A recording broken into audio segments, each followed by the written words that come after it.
Hello, everybody, and welcome to Death Lab Home Studio. Yes, this is my personal home studio and my personal mixing room because in the last period I have mixing much the most part of my work at home. Okay, uh, and Uh, this is my first live streaming for you on YouTube channel, and I want to try to mix all together our next video cover that will be published and released on the channel. Okay, this is cover of Underoath. The song is called Paper Lang. It's one of my favorite song of the band, one of the most dark, intimate, dramatic, and obscure song of Underoath, in my opinion. It's very emotional, okay, but also very well produced and played. Okay, now uh, we have to break a little bit the ice as we as we say here in Italy. And this is my hmm, specialty. Goes late in the evening after dinner. I like too much to drink very slowly. Uh, Not the classic early green or black tea, but Japanese sancha or bencha. Uh, as you can see behind me, there's our Christmas tree, and I want to wish you my personal greetings for this Merry Christmas and for your holiday this year. Um, I wish the next will be a better year in some way than the last 2021. Okay, if you want to write in the chat uh, down below, I will read your answer or your thought, and I try to answer the question or interact with you because um, my personal wish is to do this initial work of the mixing all together. Okay, we will try to uh, sharing our knowledge, our personal trick for mixing and producing music. Okay, because it's our passion, and I think uh, all of us want to become a better producer and better mixing engineer, uh, and not to stay on your uh, knowledge, basically knowledge, and in your comfort zone. Because yes, it's very safe, but you will not do a better work in the future if you not try to make progress. Okay. Um, I think there's only one person online now, but I wish you will be much more. Okay. Anyway, we will try to start with this song. Um, as you can see, we are inside Studio One here.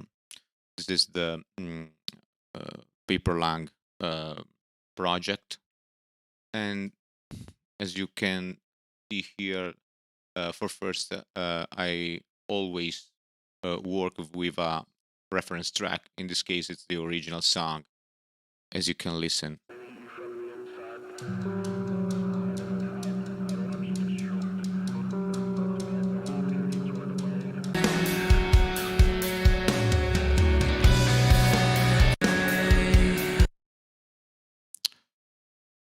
Oh, it's a very beautiful song, in my opinion.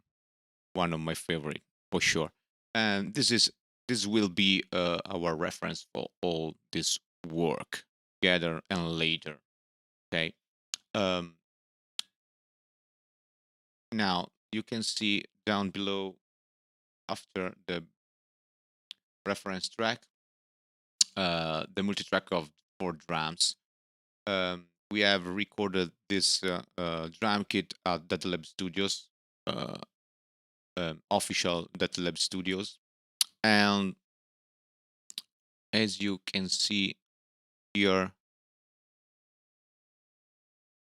happen here,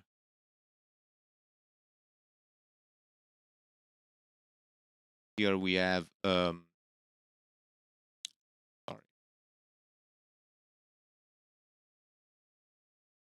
there's the track for the kick in and kick out acoustic, and one MIDI tracks for the trigger. You I usually use Drum Forge in Contact for my triggering in drums, because for me it's very quick to use. It's simple and very efficient. Okay, there's many kind of samples, different drum kit, different shell for every kind of taste and genres. Okay, there's two track for top and snare bottom, also acoustic, and another MIDI track for the snare trigger. And uh, I use this vintage mahogany wood snare from Drum Forge with this simple and default setting. Three tracks for the tom. The first two it's rock tom, and the last is a floor tom. One for the for the hi hat on the left. Um, I remember that this drum kit will had be recorded in I think drummer perspective, but this drummer it's left-hand drummer, okay, and at the end this is a audience perspective for a right-hand uh, drummer. Anyway, um, the hi-hat is on the left. Two tracks for the overheads, one on the left and one for the right. And then for the real room, I have recorded a mono room ribbon mic and two small condenser microphone for the left and for the right um, of the stereo panorama. Okay. Then there's a track for the bass DI recorded by a great friend of mine, um, bass player of oh, I don't remember in this moment. Mm, Probably later I will remember the name. Um, and five tracks uh, for the guitars. Two main tracks, left and right, for the rhythm guitar, rhythm distorted guitar, um, and the most pretty standard guitars with distorted sound. Two lead guitar with different sound design and effects, and one ambient guitar for this bridge and the intro. Um, there's different tracks for the growl scream at the end. Is the main growl tracks. There's a yell growl tracks only in these two cluster, and two backing vocals tracks for growl on the left and on the right. And then at the end, different tracks um, for clean vocals. There's so many overdubs, okay, and harmonization in different part of the song with different styles of clean and fry vocals. Okay, later we will listen the difference in detail. Okay, now we can listen in the overall sound. There's no kind of processing here. Also, gain reduction plugin for the main vocals, also clean and grow to give much more gain and low volume level to um, the vocals, and different plugins for emulation of guitar amplification. For the rhythm, I use Nolly, Archetype Nolly by Neural DSP with the main distorted 5150 like head and amp with this without any type of post effect, and nothing nothing before the amp. Probably an overdrive will be useful. Okay. Also in the second track. Okay. And then I use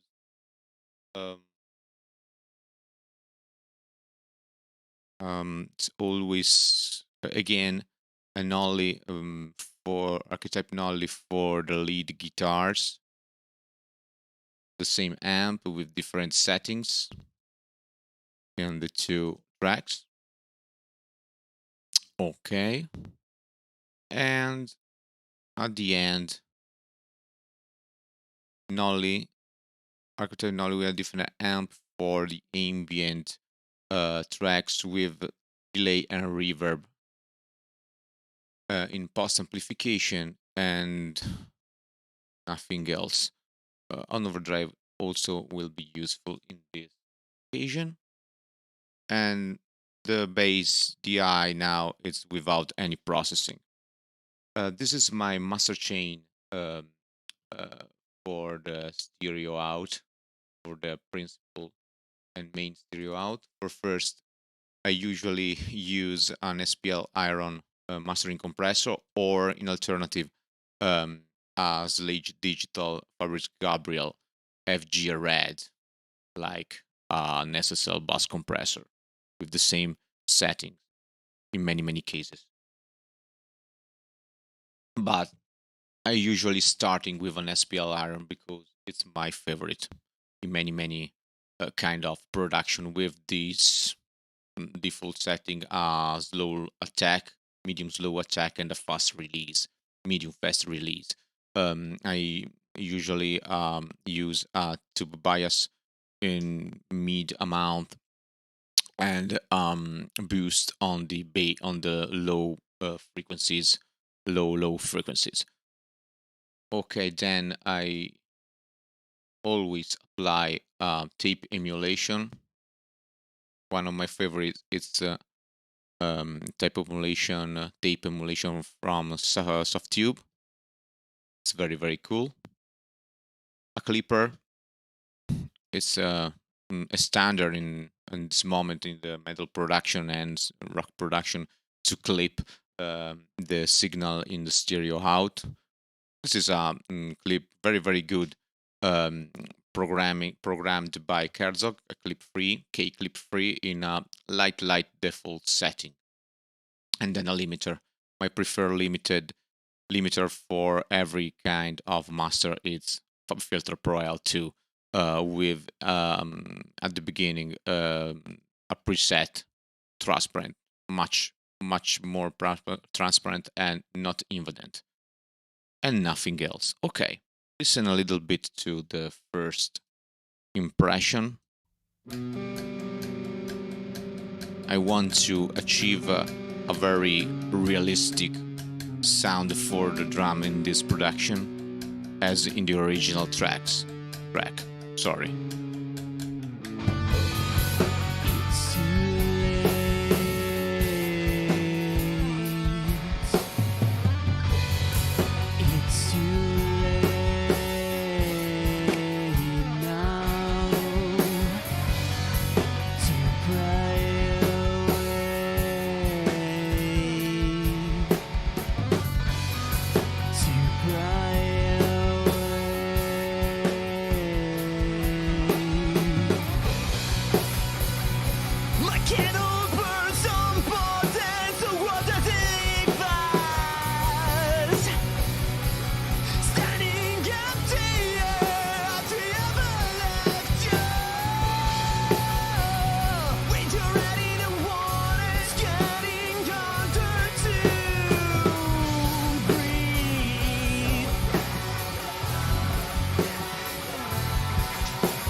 As you can see, the drum is so dry because that's no particular room applied on the overall sound. Only this.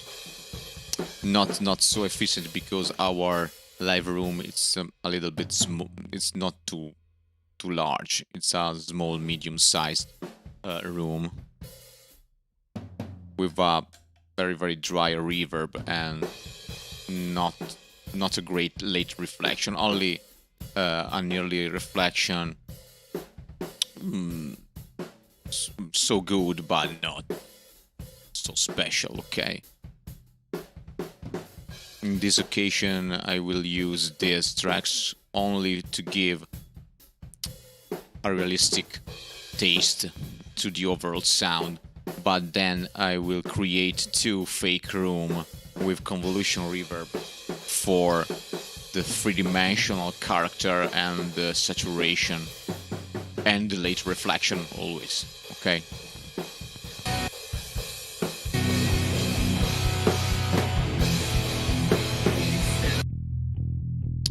The DI, the bass DI tracks is very good. At the beginning, I will apply an emulation probably. Parallax from Neural DSP or another one to give much more low end. Okay, try to apply, for example, also Aurora DSP Mammoth. It's good, not bad. Listen a little bit with some preset. Not starting with a preset. I want a very low saturated sound, but not too much distorted and clanged. Okay, it's not the right song for this kind of sound. Okay.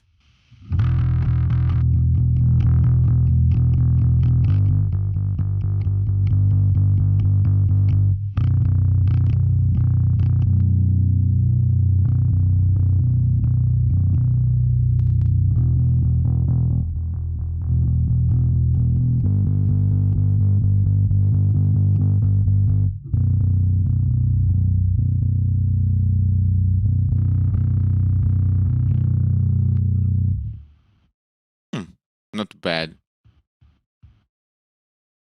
for the initial sound design phase. We have to insert a gate, a noise gate. Okay, it's enough in this moment. But you never even try to find that current.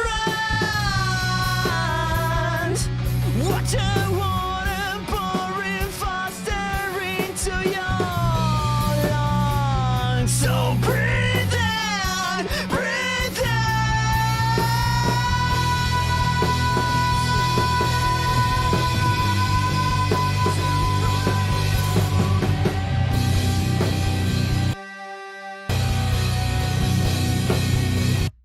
Okay, not bad.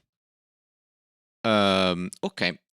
For first, for before we starting, I usually use the top-down mixing technique with my personal modification. Okay, it's not a pure um, top-down mixing technique.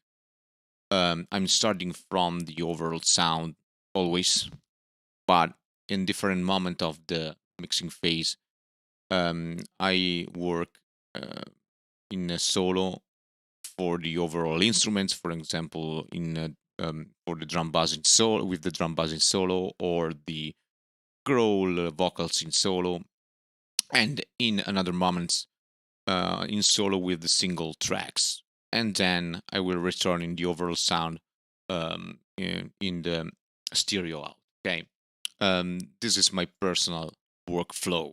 It's basically a top-down mixing technique with my personal modification and habits. But then after we will see, and you can listen my type of workflow. Okay, if you have any suggestion, please will you can write in the comments in the chat, and we will chat on these arguments. Will be very funny and interesting. Okay. Now, the first step for me is it's a drum. In my opinion, drums is are one of the much more important instruments because sustains and guide all the other instruments in the main part of the songs and the production. Okay. Um, it's difficult to me to work on a completely uh, programmed and synthetic drums. I prefer to work on a acoustic and real drum kit or multi tracks. Okay, and this is basically all acoustic drums. Um, there's only two trigger, and I will use probably at 50% blended with the original tracks. Okay, um, we can work on the drum now. For the first step for me is to apply some type and kind of harmonical saturation with a plugin that emulates, for example, vintage and classic console like SSL or Neve or API. There's so many different plugins that creates this kind of effects and character in tracks, and especially in the multi tracks, because um, if the plugins emulates the crosstalking of the classical and old console, the stereo panorama will become more large and complex. For example, in the mixing window of Studio One, there's an unique type of function which is called Mix FX, as you can see here on the top of all the bass tracks, not in the single audio MIDI tracks, but only in the bass tracks. And with these, as we call plugin application, you can emulate a real console like SSL, for example. In this case, I think I don't remember, but I I mm, I think it's an SSL emulation. You can emulate the harmonics distortion, the drive harmonical distortion, the noise that an analog circuit introduced in the signal, but in the digital world, for me, it's not a good idea. And the crosstalk between the different bus and channel strip of the console. This is very interesting because creates a communication between every channel to mix and glue in a better way the sound. But this is not my favorite plugin or application. I usually use an emulation of a SSL, Neve, or API console, and one of my favorites for this kind of uh, effect application is the where's um, BrainWorks SSL channel emulation, e-console emulation, or the API by Lindell emulation, or the Neve emulation, always from Lindell. And I think for this kind of song and drum kit, a very saturated sound like Neve sound is the best solution. And I will use the Lindell 80 channel. It's a very good and well designed plugin that can emulate all the noise, also the noise, but I will not use the noise emulation, and the saturation of the preamp channel in the Neve console with this knob. Okay, and there's a particular feature called TMT that emulate the difference that naturally exists between all the channels of the console, because in analog and real world, every channel strip and preamp and channel of the console is a little bit different from the other. And when this different, it's summing in the overall sound. um, there's much more harmonical saturation and second and third harmonics different from uh, different channel, different from every channel. And the stereo panorama is much more larger, as I can see, as I can say before. And there's much more uh, how I can say, glue uh, in the from between the different tracks. Okay, but you can listen after all. Uh, you can choose the number of channel if you want to emulate, or do a random choice. Okay, and I will open an instance of um, this plugin for every track of the drums. Okay, done. As you can see here on the left, I have also just created a different bus for every element of the drums. One for the kick, snare, toms, cymbals, and so and so. Um, and here I will apply also plugins for the overall sound of every shells and elements of the drum kit. And then I have created two fake room tracks, one for the reverb in a classical way, pretty classical reverb with a large dimension, great resounding um, reflection and low end, and a room fake with that I want to shape in a medium size. Okay, with a medium late reflection and sweet early reflection that can give to my drum kit much more realistic taste and character. Okay. I usually use a convolution reverb, as I have shown you in my last video on the channel, um, for about creating fake room with a convolution reverb. In my opinion, this kind of plugin is much more better than a classical digital plugin for reverb or another kind of reverbs. My one of my favorites is Reverberate from Liquid Sonic, the third version, Reverberate 3. There are so many different IRs inside, divided by uh, machine or application.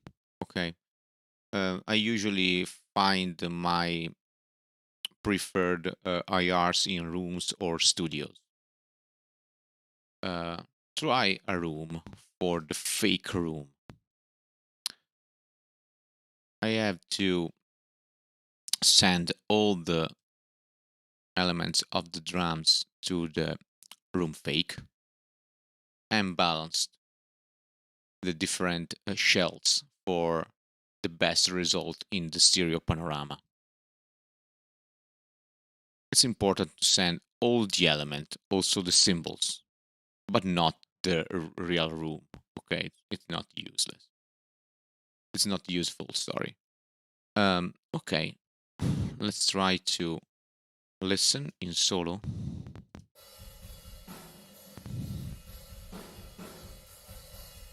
Okay, there's different. This is a drum room emulation of IRs. Okay, it's much more correct. Not bad. Remember, I want to use to find a medium sized live room, drum room, not too large. I want intimate result. I want a very very realistic result. Hmm, this is not bad at all.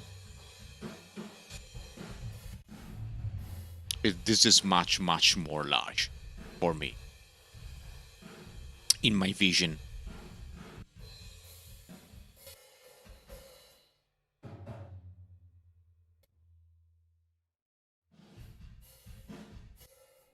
This is very sweet.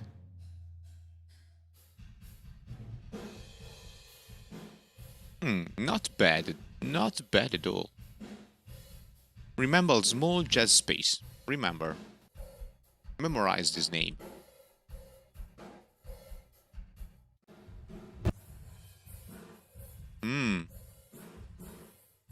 Very, very beautiful low end, but too wide, in my opinion.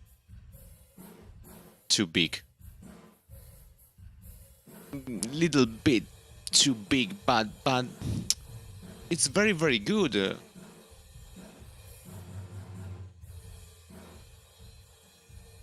As you can see in this plugin, there's different useful knob that you can use for sculpt and shape the sound. With this knob you can stretch in and stretch out the length of the reverb if this is too much long.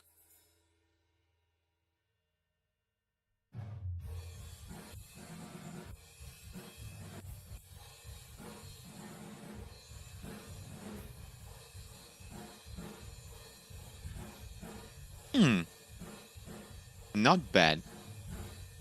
Try to compare with small jet space. Here the stereo panorama is very very wide, but the sensation is that the drum kit is very very far from me, but very realistic anyway.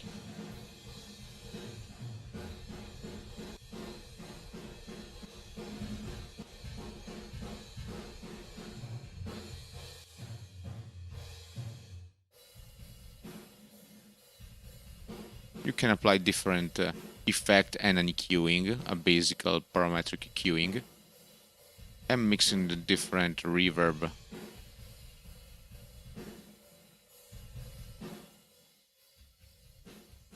This is two mono IRs mixed in a unique stereo track, as you can see.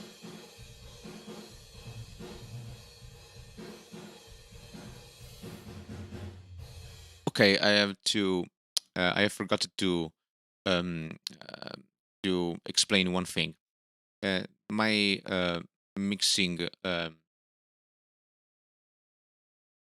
say mixing desk.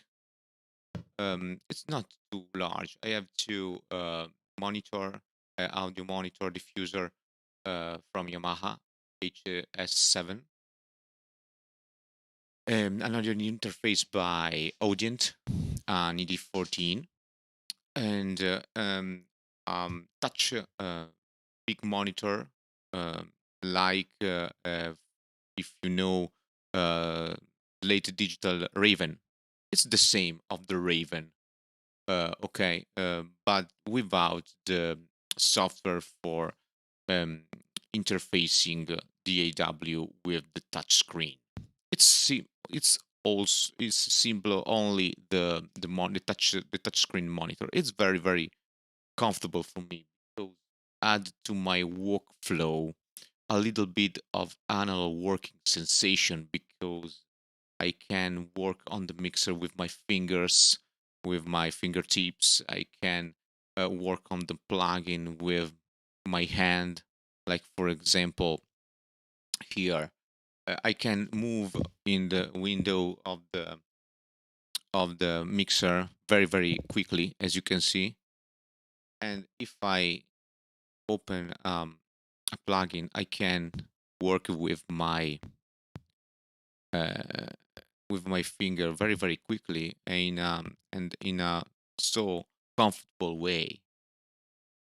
Um, it's a very important part of my workflow. Um, I hate to in this moment at this moment to work only with my mouse. I need to work also with my hand. Um, for example, different control surface like the new SSL control surface. Um, it's very very beautiful, interesting, but it's not my right product. This is the right solution because this monitor is very very smart. I can basically do everything with my fingers and my hand if I want. I've only the possibility to work also on the tracks for the automation with my finger um, instead the mouse. Okay, I can zoom in and zoom out in vertical and horizontal um, direction. I can scroll in the timeline very very quickly with my finger, and I always work when I want with my mouse. In my opinion, it's a very very good solution in a home recording studio at home. Very very comfortable, relaxed kind of work. Okay, let's come back on reverberate. As I have said, this is a very very beautiful, nice IRs. Let's listen in the overall sound. We can also here apply a Linda Lady channel to emulate the saturation on the room on the fake room.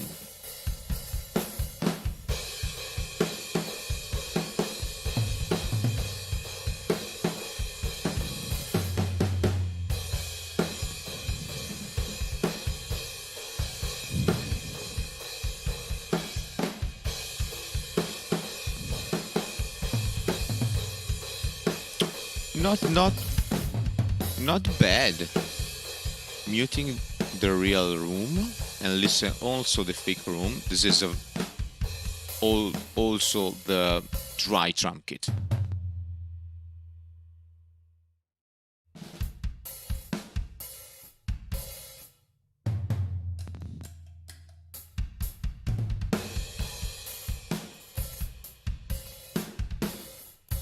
It's not bad. What do you think about it?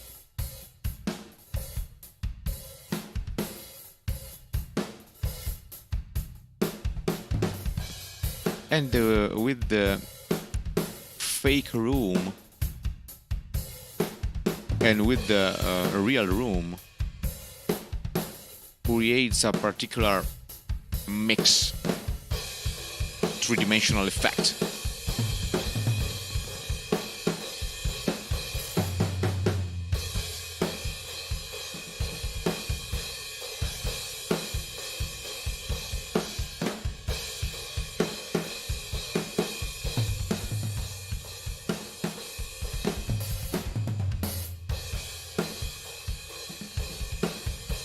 Not bad.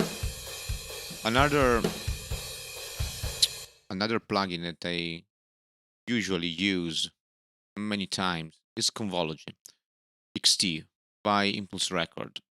It's a little bit old, but very, very efficient. It's completely free with a complete library of free IRs divided by typology and application and machine. For example, this is a complete collection of IRs for a vintage German reverb, okay, analog reverb. And there's a basic collection, for example, hard room, percussion, large room, pro, music lab, fate plate. There's different kind of IRs with different taste.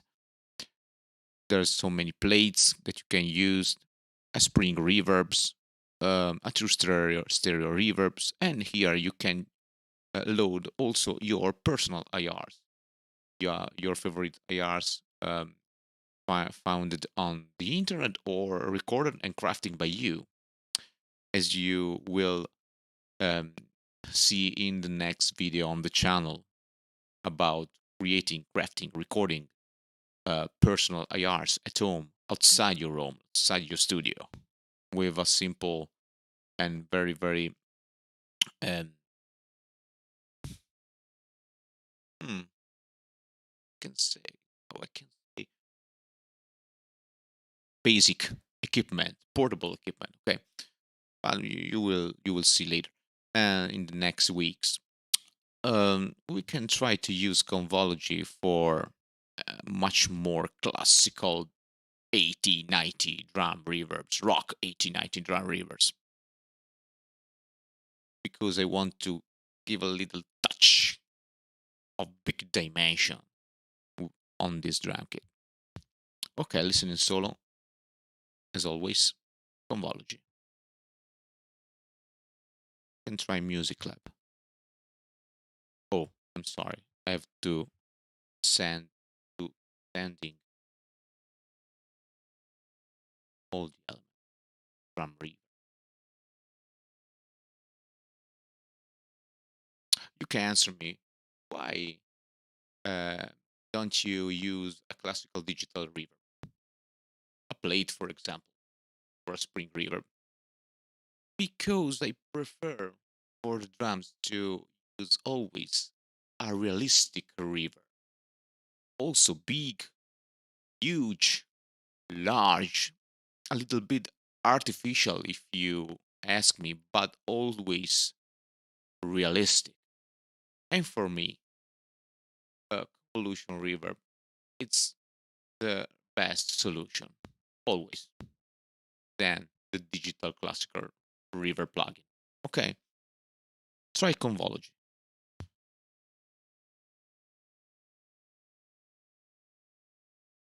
What's the problem? Not the problem. Okay. So acid in the eye hand, medium frequencies. I don't like so much. In the overall sound, much better. No. This is very saturated and low-ended sound. Medium chamber. This is very interesting, but too complex. Ooh, dance room. Very good. No, too dry. Fate plate. Not bad.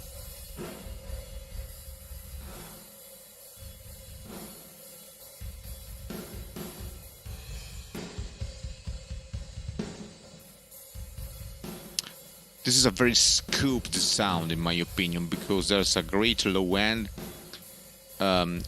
shelved, scooped medium frequencies, and a high frequencies very, very well represented and pristine.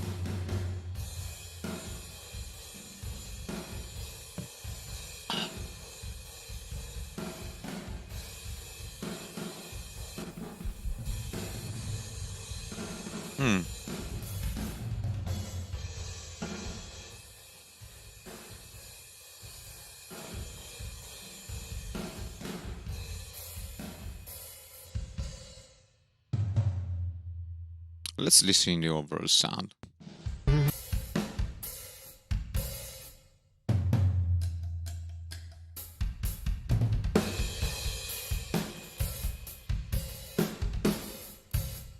This is much more dynamic. This is much more in your face. I prefer this one, Dance Room. Okay, try also Reverberate. Long play. A very pretty standard classic 90 drum reverb. This is a factory preset.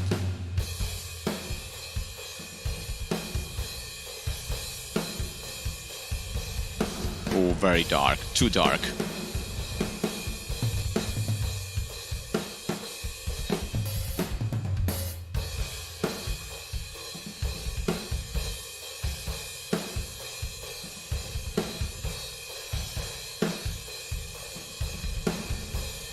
For this application,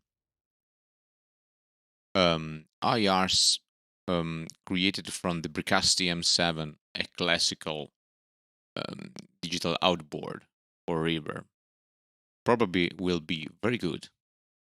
Try the rooms. There's different rooms, as you can see here. This is an emulation of a studio reverb.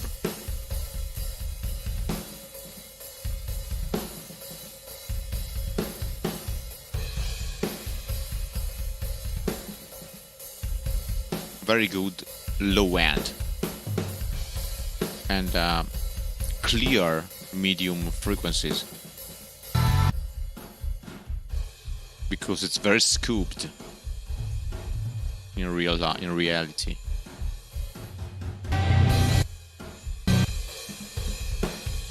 But not bad at all. Wow. This is very, very good. What I search is very, very near to this.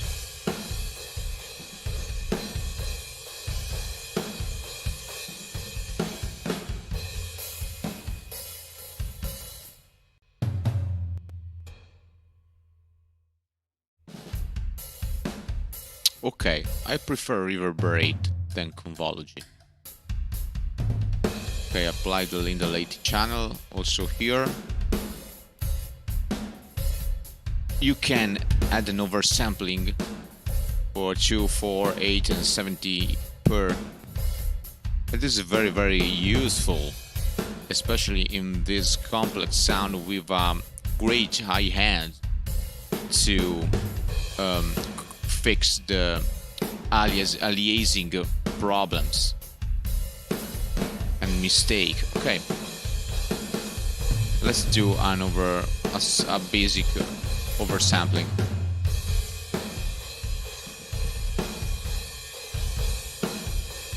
The low end is a little bit too much bigger.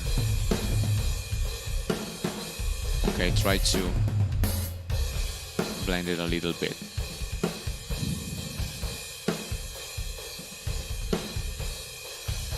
We can apply a low pass filter to reduce a little bit this drastic low end.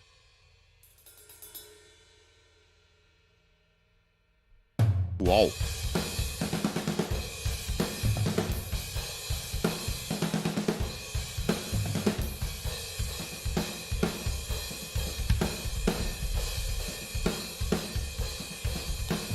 I have cut on 80 hertz of my filter for the low cut. Okay, now come a very, very important phase of this moment, the gain staging, because I think when we use this kind of plugin that emulates, but it's a problem. That's an empty track. Why an empty track? It's very, very weird. Because I remember that the tracks, oh, the gain was on minus infinite. Okay, problem fixed. The important thing is to fix the problem at all at the end. Okay, let's start with the gain staging. Remember, this is my opinion, but I think it's um, a real um, concept. When you use an emulation of a real analog console like this, that recreates the harmonic distortion, the noise, especially um, in the low end, you have to think in an analog way. In an analog way, in staging, as we know in a digital world today, it's not a problem. You can adjust uh, in you can adjust the level of your track um, of your records using your mind, your brain in an intelligent way. But when you um, pass with the signal inside these machines, you have to think in an analog world, in an analog way, because they recreate this kind of machines and this and its behavior um, in relation with the intensity of the signal that feeds the machine. We can do the gain staging here inside the plugins because we have all we need to do a great and correct gain staging using their default VU meter. You can always use an external VU meter. For example, I use in many cases VU meter from the SSL from the waves, and MV meter is from TB Audio Pro Audio. It's completely free. Very, very good and useful. You can choose different settings, different colors, different scale. In this case, in default, it's on minus 18 dB, a classic in the VU meter. Okay, that corresponds in the digital world to minus 20, minus 12. I'm sorry, dBFS, RMS. Okay, now we can listen on the kick in. We have to stay here in this zone, -5, in my opinion, with the most dynamic part of the kick. Okay, inside the plugin you have a trim knob to adjust the level of the gain. But inside the Studio One, also there's a gain trim here, gain knob, inside the mixer window. Very useful in my opinion because you can see in every moment the knob in the window. To see this knob, you have to open the plugin every time. Okay, it's not so smart and simple. Remove this meter and work with the plugin meter because in my opinion it's very good. You can always here choose your scale. For default it's setting on minus 14. You can use minus 12 in a very common way. You can increase the harmonical saturation of the preamp and the total harmonic distortion of the circuit, because in this channel strip it's emulated every type of harmonical saturation. In this default setting, as you can see, the level is too low. You can work in unity gain to add also you to add only the harmonical distortion and maintain the same gain level. As you can listen, if you increase the level, you add distortion, harmonical saturation at the beginning and distortion at the end that destroy the sound. I prefer to start in a default setting position on 0 that add a little bit of saturation. Because if you do a little experiment, for example, you can open here an instance of a tone generator that it's a it's inside the um, native bundle of Studio One. Start. Okay, now I will put a 0 here to don't destroy your ears. And you can open also an instance of a spectrum analyzer that is also included inside Studio One spectrometer, like this. And as you can see, this is our sinusoid curve impulse on 1000 hertz. Okay. Then we put the Lindell 80 channel and the analyzer. Okay. This is not the right. Okay, this is the right representation.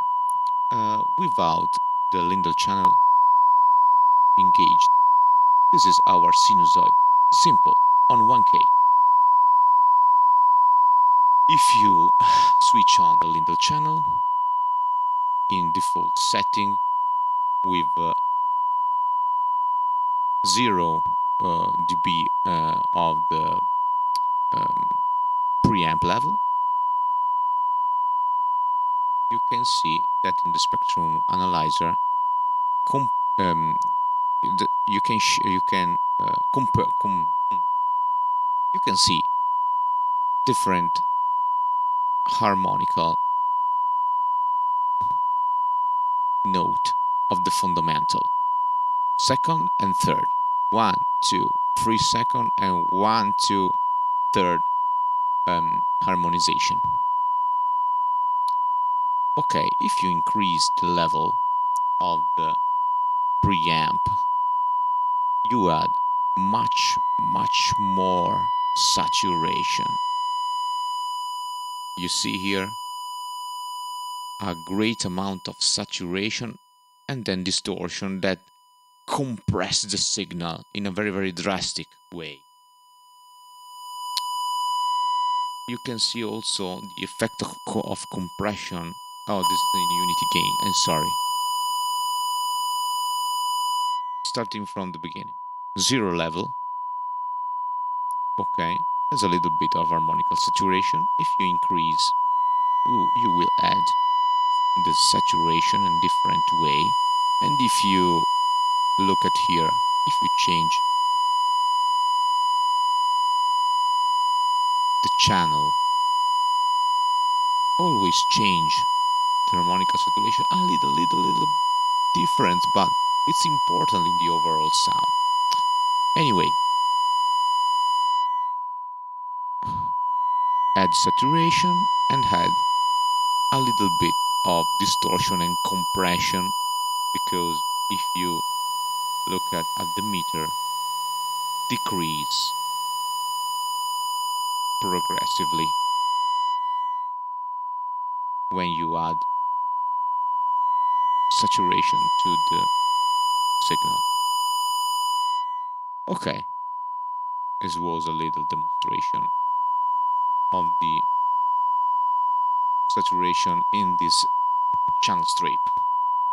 Okay, remove the tune generator and try to adjust the gain staging. Okay, I think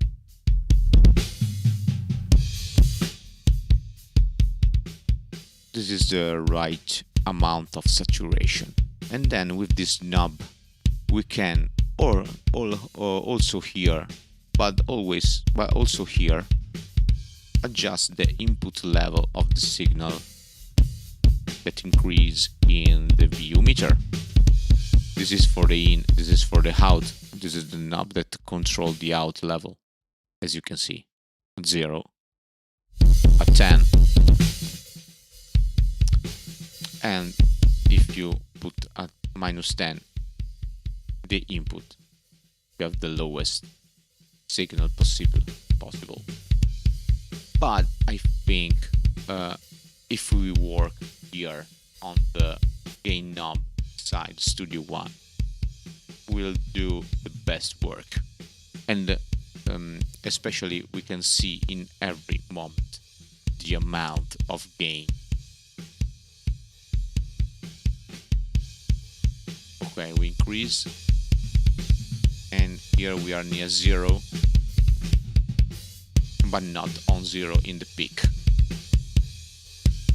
Okay, now we can adjust the output on the same level. Now in this moment, I'm working with my fingers. It's very comfortable. It's a pleasure to work with my hand on this touchscreen.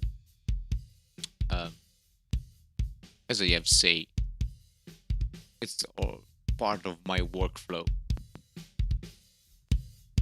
Okay, if you want, you can on this channel strip add a filter on the low pass filter, or another kind of compression and gating. But in this moment, I don't want to change and destroy the sound. Okay, switch on the kick out. Very low signal. Add much more gain. Okay, very good kick out microphone. Put on the whole of the resonant head of the kick, of the bass kick, the bass drum. Sorry. Okay, we can add a little bit of saturation. Wow, there's a precox distortion with the signal, with this kind of low-ended signal. We can cut a little bit the low end, not too much, because this is its function to give much more low end to the overall sound of the kick. A/B comparison, switching off the plugin, switching off and on. Okay, we can adjust now the output.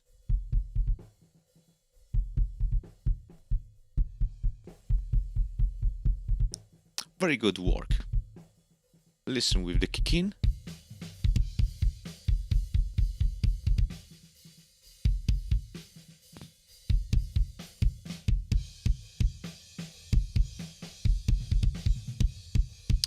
Okay, very good. Now, when it's starting with the first initial balance of every shell, it's a good idea for me starting with the snare, because the snare is the much more dynamic and element of the drum kit with the maximum amount of transient and with the much more powerful transient. Okay, we have to balance all the sound of the drum kit in relationship with this element, with this transient, because it's the most SPL, with much more SPL from the others. Okay, let's complete the kick with the trigger. We have also the do the gain staging also in the trigger. If you see inside this um, channel strip, there's also a default soft clipping. Very useful. If you change it in hard setting the clipper to give much more volume, but I think it will be probably useful in a EDM production or dance production with great low end with a great transient and powerful sound, not in metal or rock. Okay, soft is good in this moment. Let's do the gain staging.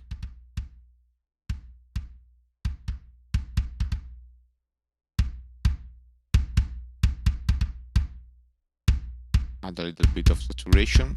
Wow. Listen the punch of this kick. Also by increase a little bit the saturation of the preamp.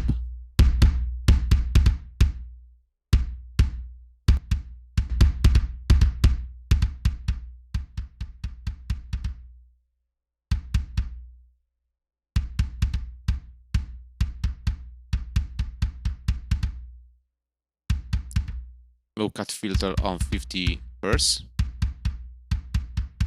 It's always a good idea for me for this kind of production.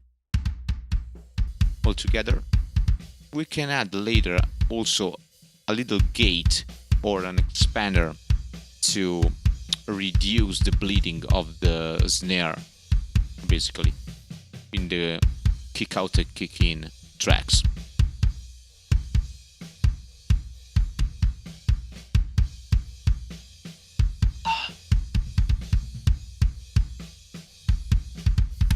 Okay, now switch on the snare. It's the most important shell in this phase for me, much more important element. Okay, we are near the end of the live streaming because it here in Italy is 22 is 12 p.m. o'clock. I have always I have also another 15 minutes or 20 minutes for you. Okay, try to complete this gain staging. Starting from the snare top.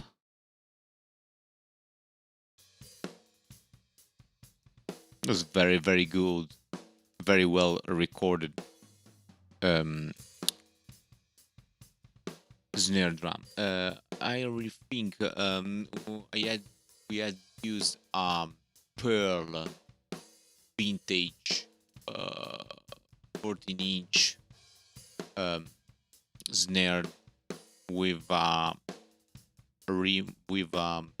Remo better head, I think, tuned in low tuned, medium tuned probably, or low tuned, I don't remember. And I have mic'd this snare with an ASM 57 on the top, a Neodix i5 on the bottom, and nothing else.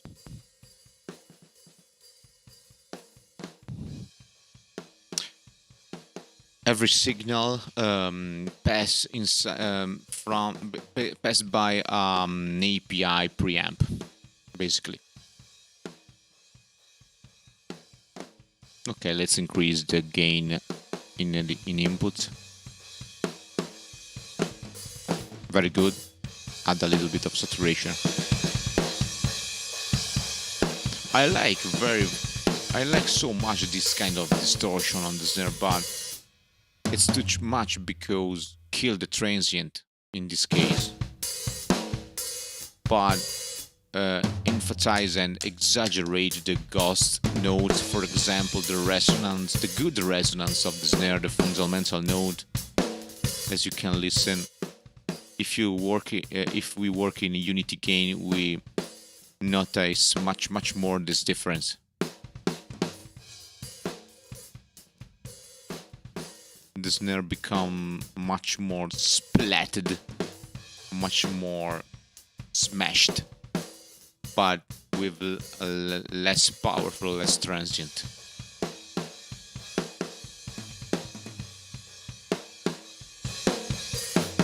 Okay.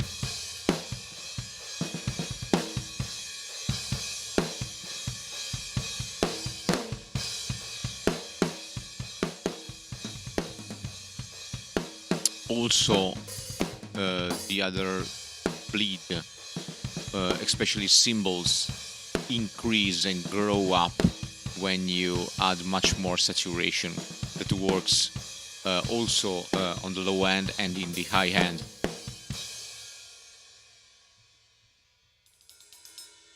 Okay, we can adjust the level and stay around minus 8 dB on the fader meter. Okay, that is a good level in a digital world for the gain staging, because we want to have for the later for the future a good amount of headroom for compression, for EQing and saturation in the mixing phase, for example. If we want to stay around zero, remained too not a sufficient amount of headroom for work in the later phase of the mix. Okay, the peak needed to stay at -8, -6. You can see also here, but with different scale. Okay, -18.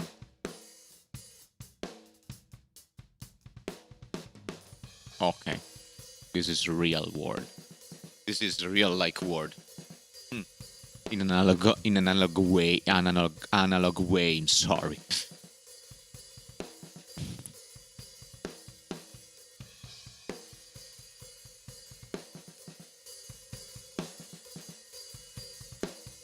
Okay, this is good for me.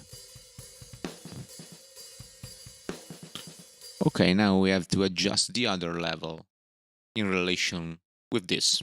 This is our reference for the peak of the drums, obviously. Okay, we pass on the snare button. It's not so important in this kind of snare sound.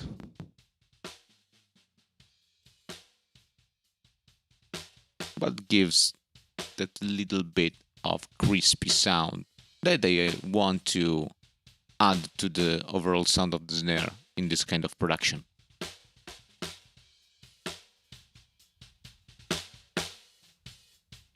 Okay. Here I want to apply a low pass filter on 3K. 300, I'm sorry. But we can also apply... No, it's not useful.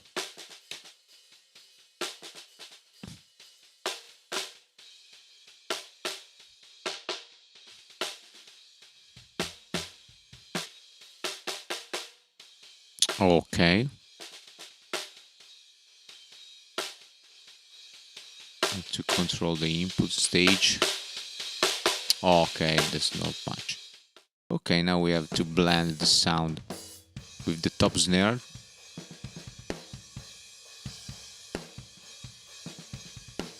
Okay, right. Then finished with the... Ooh. With the sound of the trigger. Wow. Punchy. So punchy. Great transient. And also great body. Okay, try to add a unity gain. A little bit of saturation to smashing a little bit this. to slash, to smashing, to very well the snare.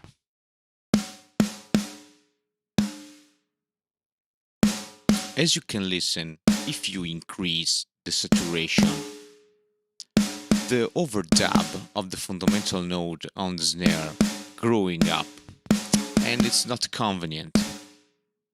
Personally, I hate this kind of overdub. This resonance. It's a bad resonance. We have to contain this sound, decreasing the amount of saturation. This level is good for me. Add a little bit of gain with the gain knob on Presonus Studio One. Okay. And adjust the level of the meter with my finger. I love too much working with my finger, as in the analog world. It's a very, very good feeling. Try it if you can. Try it, and you don't leave it. You don't change.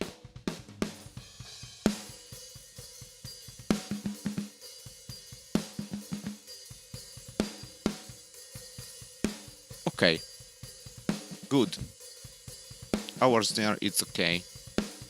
We can to control here the level of the overall sound in the snare bass.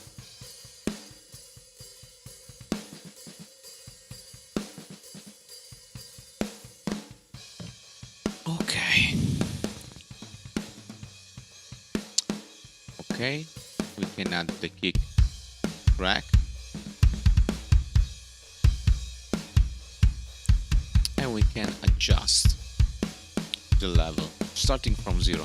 Another very, very good thing about touchscreen in this case, it's this. If you have opened the plugin, you can switch between the channel, and if you, as you can see, the plugin switched also when you switch the channel with your finger. Now I am on the kick in. I can use the fader as in a real mix. Now on the kick out, I have my fader, and also on kick trigger. We're starting from 0 on the kick trig. For kick, I think it's the most representative sound of the kick, the trigger, in metal production. We have to start with this level. Okay, reach on the kick in, add a little bit of attack, a real attack, not bad, and then close with the kick out to add much more low end.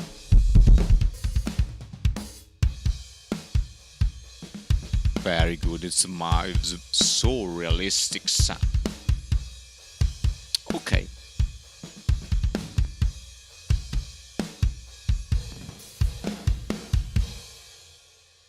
Oh, what kind of fake room have we have here?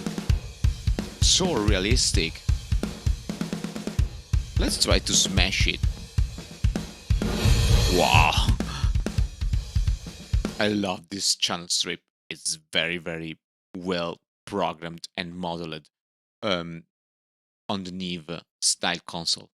The preamp is very, very performant because add so useful harmonical saturation, and at the same instant, in the same way, a good natural compression of the signal, because this kind of analog circuit has compression, natural compression, um, that doesn't destroy your sound in a useless way. Sorry. Okay. Continue with the overall sound. Okay.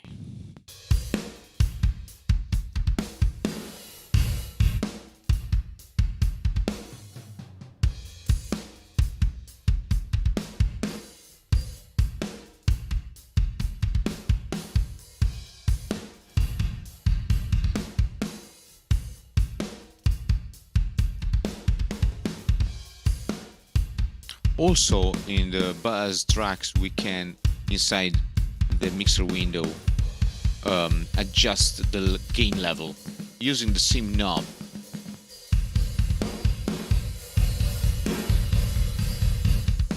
And then we can use the fader as in a real analog console.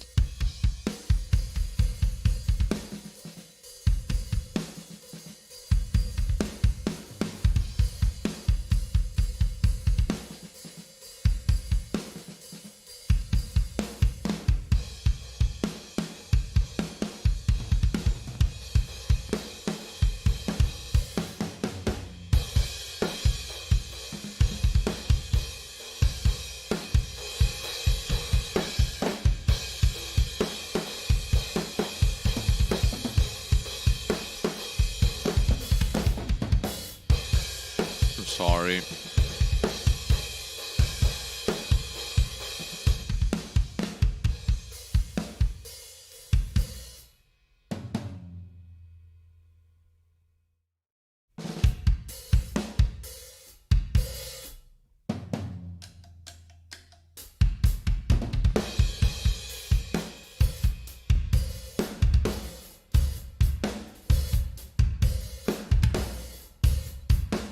Okay, here we have to decrease the level of the reverb.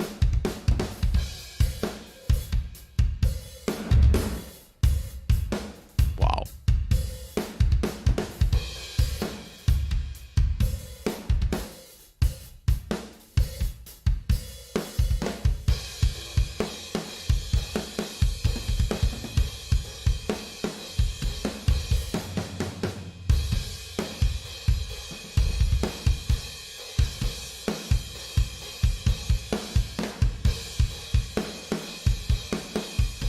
Very good.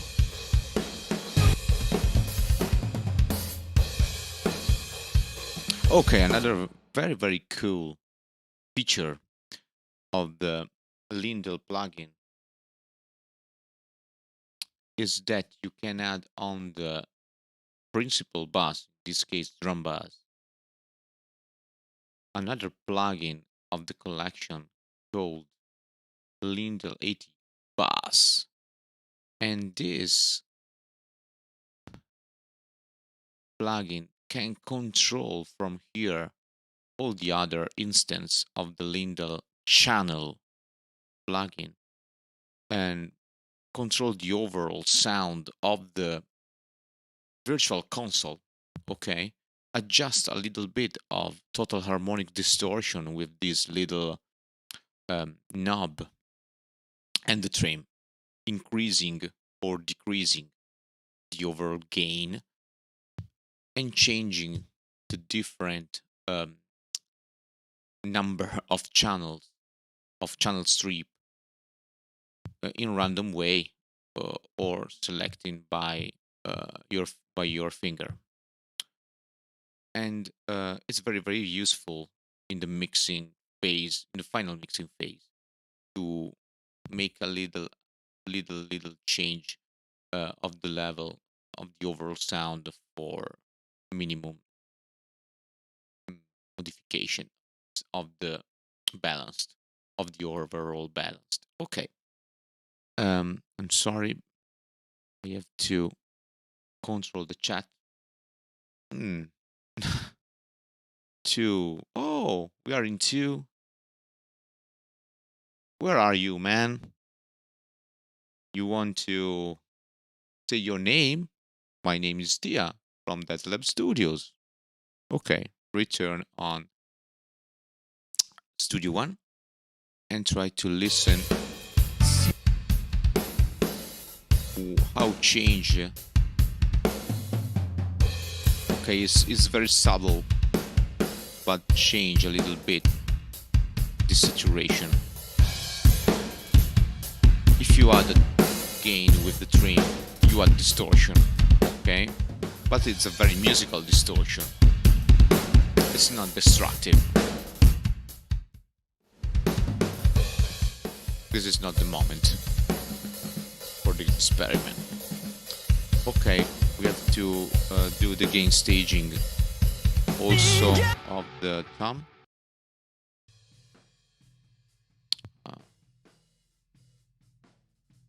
1 here. No, not tom 1. There's no, no hit on the tom 1 inside the entire song. Here we have much more hit.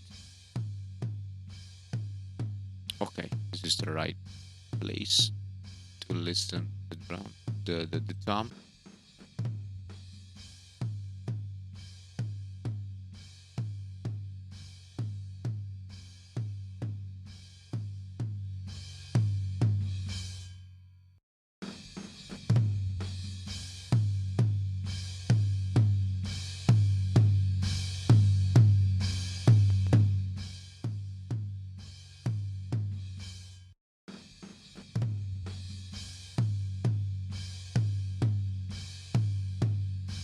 Okay, let's try to copy and paste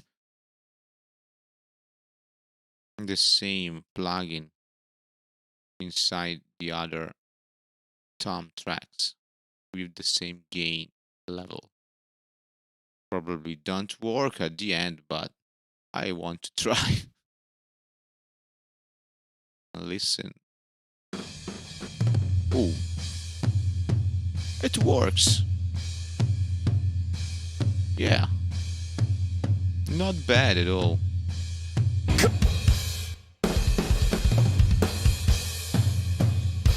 Wow, very good.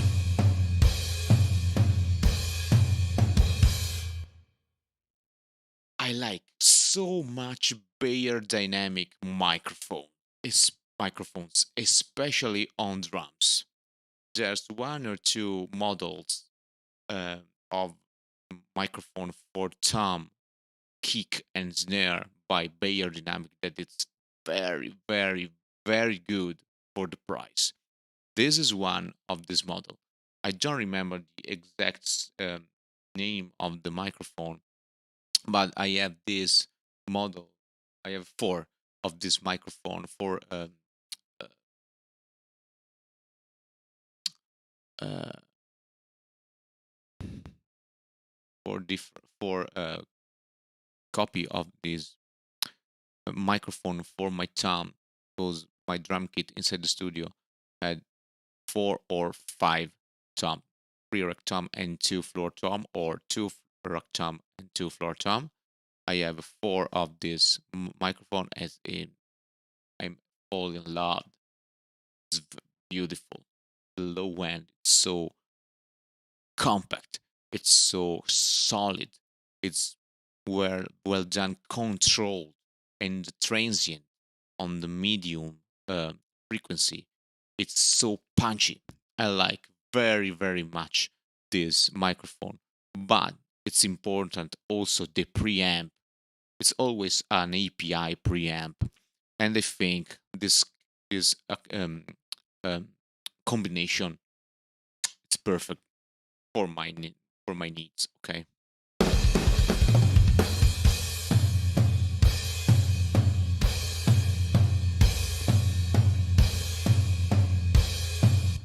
stop.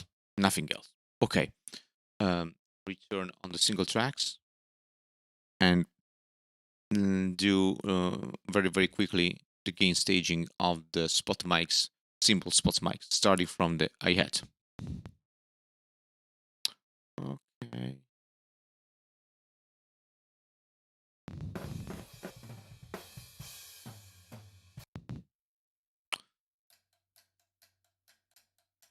Okay, this is a real tracks of hi-hat.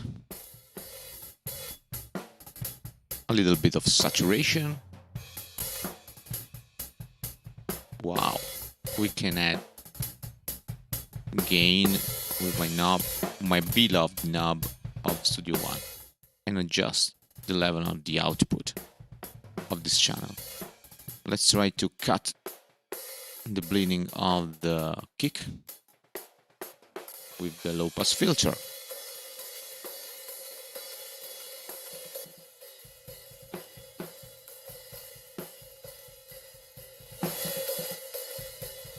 Okay, This is the overhead on the left.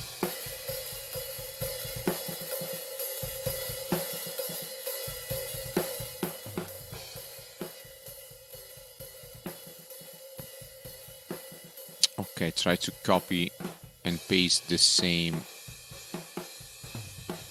plugin and the same level of gain. Okay. As you can listen,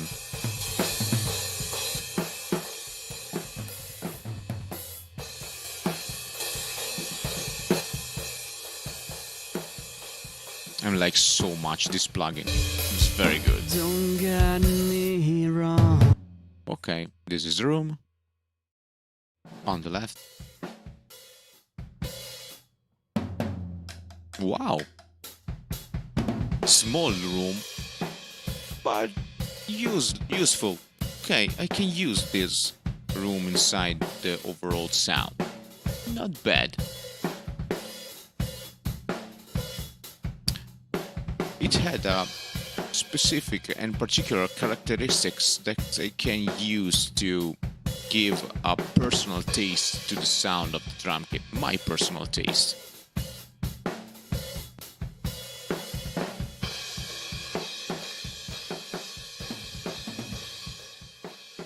Okay. This. Okay. Same operation. Copy and paste. And this ribbon mic for the room, it's so particular. It's a ribbon mic inspired to the Royer, classical Royer ribbon mic, with a great low end that give you a taste of low end reality, the overall sound.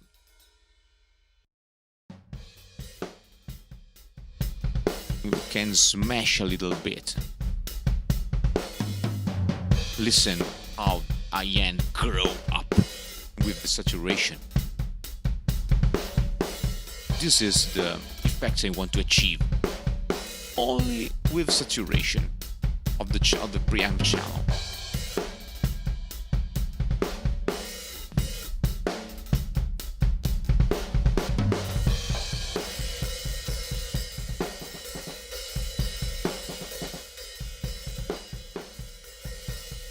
Okay.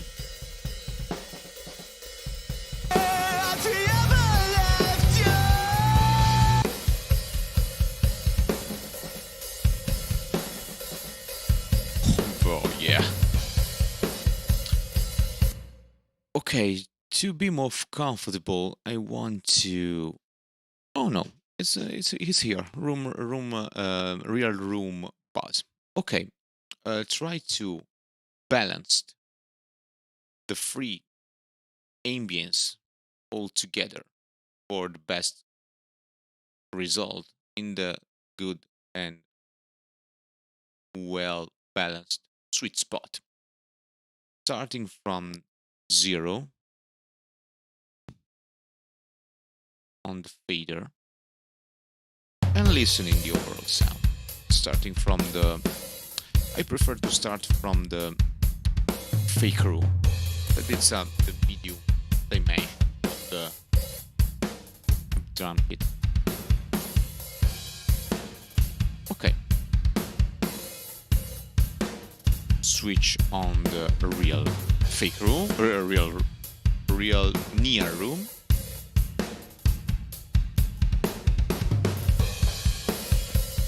And finished with the reverb.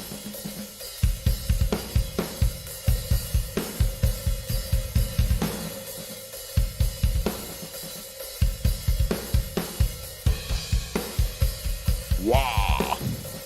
Well done. Well done.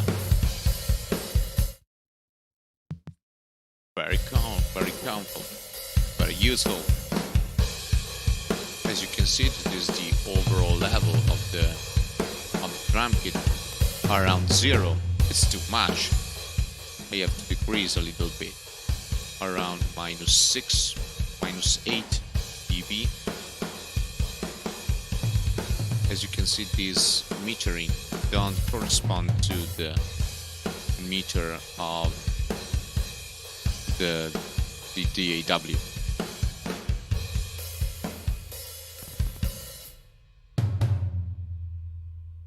The right scale is this one. No, sorry. The right scale is minus 20. 12.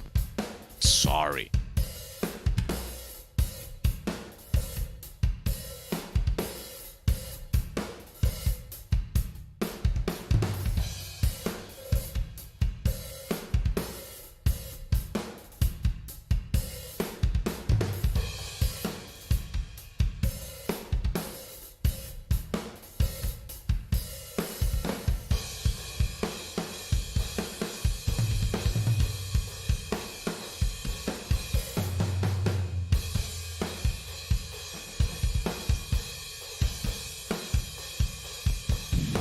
Okay, we can conclude this first live streaming applying the compression of the drum bass. This is my favorite moment for the drum sound design phase. I love to use basically two different kind of bass compressor for the drum. Changer limited bass compressor, very good. As we say in Italy, sfigo, reduced, niced in English, or a classical SSL bass compressor.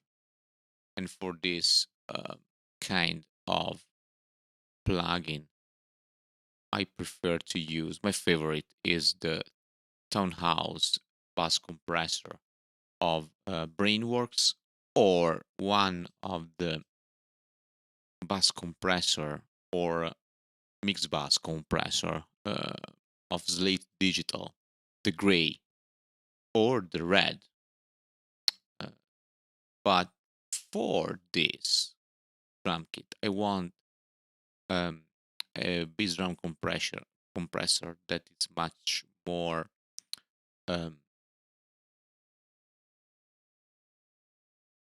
how I can say, is much more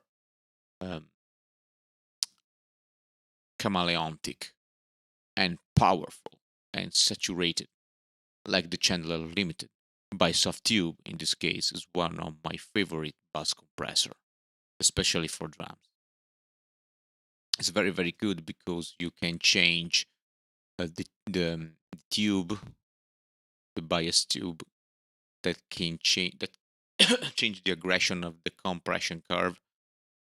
You can add more saturation with the germanium drive and the feedback. Okay, let's try to listen. Whoa.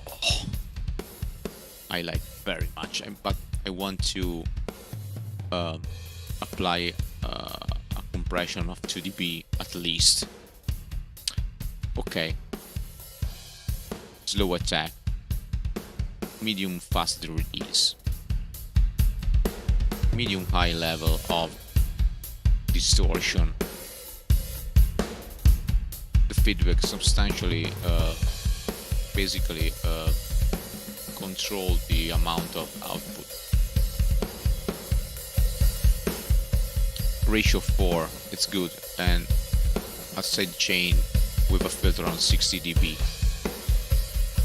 Okay, now we can adjust only the input for the compression. Soft medium compression, it's good, by applied by germanium diode, germanium diodes. I'm sorry for my pronounce and my English. Okay, now we are about 3 or 4 dB of compression, 2, 3. Okay.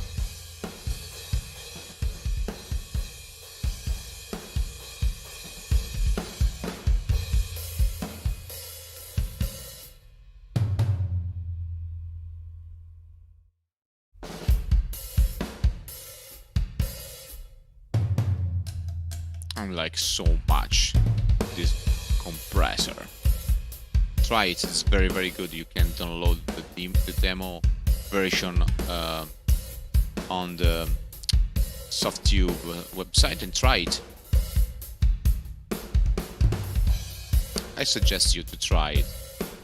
Then we can also try an SSL style bus compressor.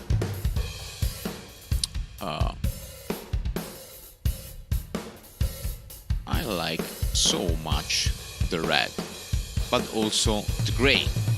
It's a Neve style compressor with a slow attack, a fast medium phase release, 4:1 ratio of compression, a nice bus filter on 17-18 for the low end of the kick, and now compress 2 or max at least 3 dB on the snare transient.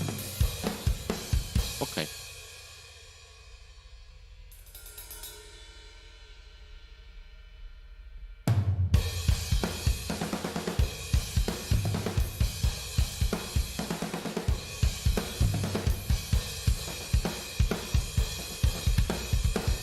Okay, as you can listen, in comparison with the channel limited, the VPC it's a less invadent, much more transparent,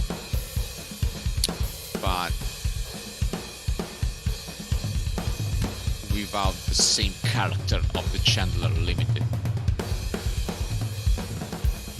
that compressed the transient much more.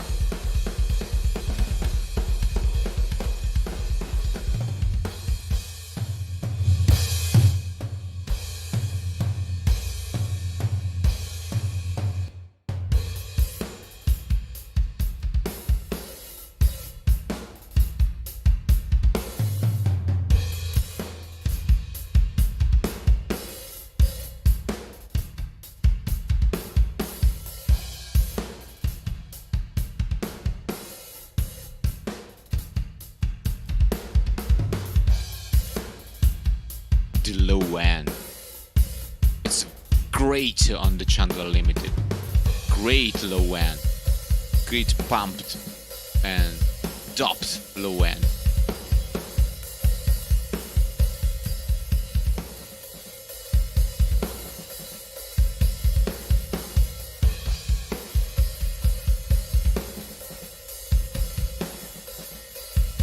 Okay, Chandler Limited. Is my way.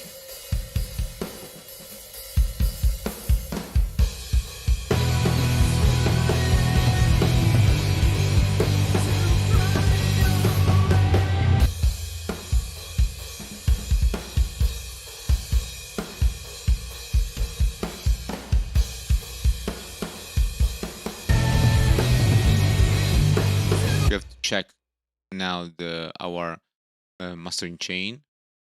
It's a good idea to check much in different moment of the mixing phase or the sound design phase, the right level of the compression inside the SPL iron in this case.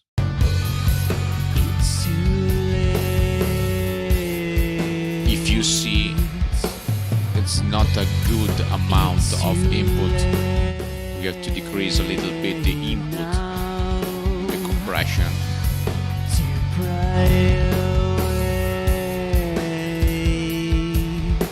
Because it's clipping the circuit.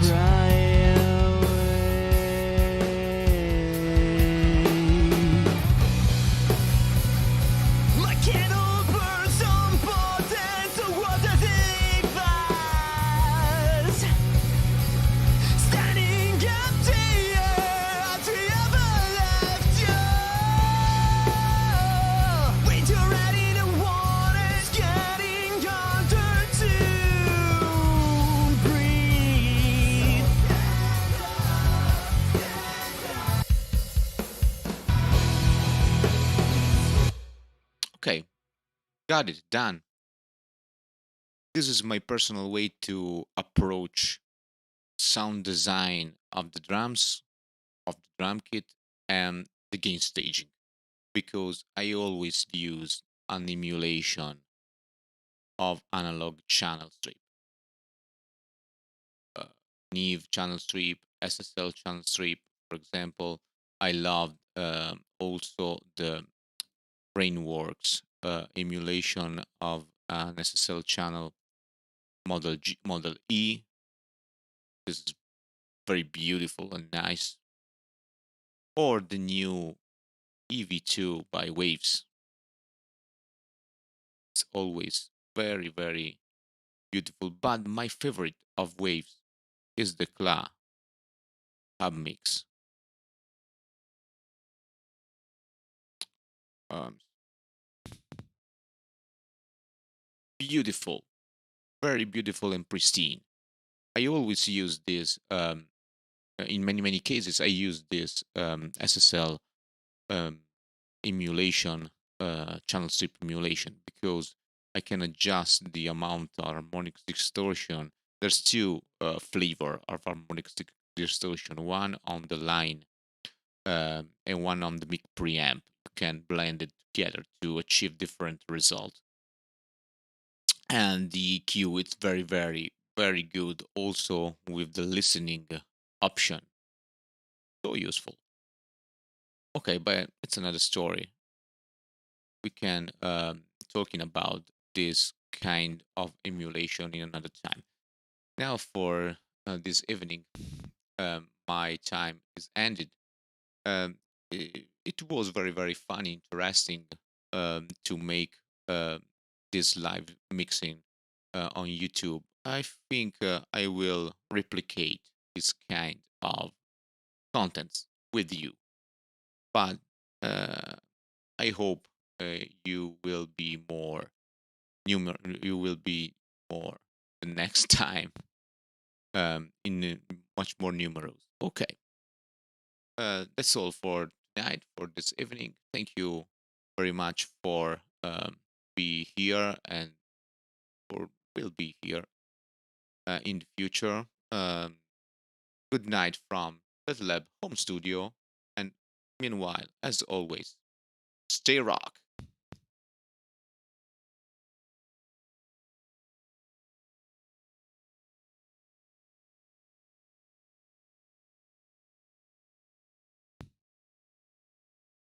Oh, I see now here. Ah, Riccardo e Francesco. Ciao ragazzi, tutto bene? Grazie per essere venuti. Ci ho provato, ho fatto una prova, mi sono divertito e boh, magari la prossima volta ci sarà qualcuno in più, però già che ci siete voi è una gran bella cosa, un po' emozionante. È stato un esperimento, ci abbiamo provato un attimino.